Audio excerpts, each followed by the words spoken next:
Hey guys, I will show you how to fix this problem on Windows system. First of all, we have to just right click on the start icon and then click on settings, and then select the accessibility, then scroll down and click on keyboards and turn on this option, that is on screen keyboard.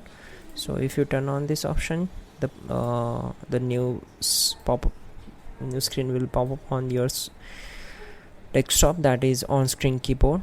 Then we have to go to the search bar and type here run.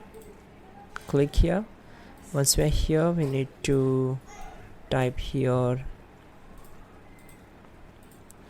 control keyboard and click on OK.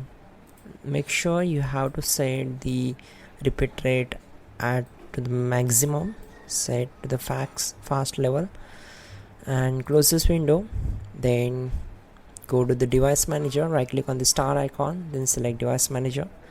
Now we have to update the drivers for the keyboard, so expand this one, right click on the particular device, select properties, then go to the drivers tab, select update driver, and make sure you have to select the first option. Make sure you are connected with your internet connection, then click here. The best drivers will be installed automatically, and close all windows one by one. At the end, we have to restart the system and your problem will be solved. That's it guys. Don't forget to like the video and please do subscribe the channel, and please check out the pinned comment.